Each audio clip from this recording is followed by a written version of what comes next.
ربنا آتنا في الدنيا حسنة وفي الآخرة حسنة وقنا عذاب النار ربنا اغفر لي ولوالدي وللمؤمنين يوم يقوم الحساب بسم الله الرحمن الرحيم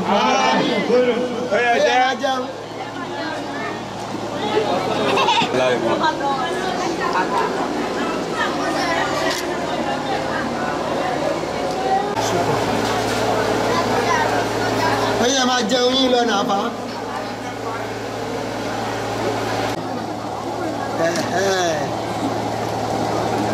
Tí ó wò jẹun tiẹ̀. Ní àṣẹṣẹ ni kọ́ mọ̀ nǹkan fún ẹ mínírà. Dé mínírà.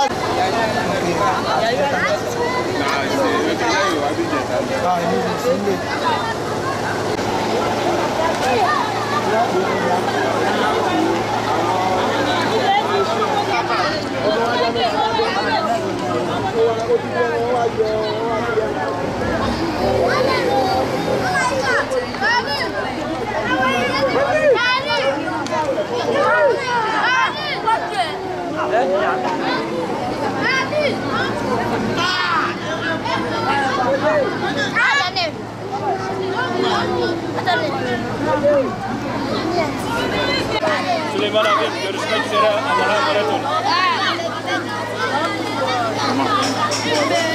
Senin arkasına kurbanı bilmek lazım. Dur.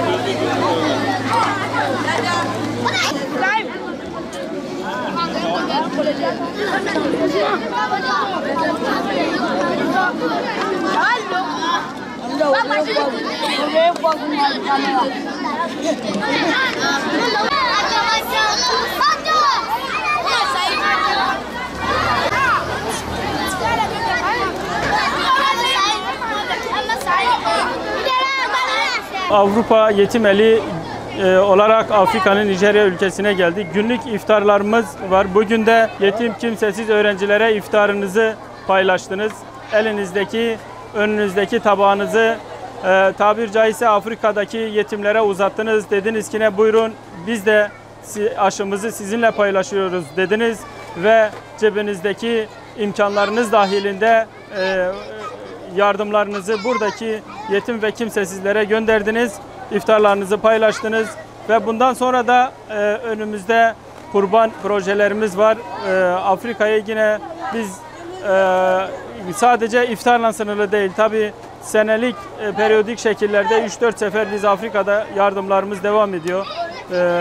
Desteklerinizi bekliyoruz.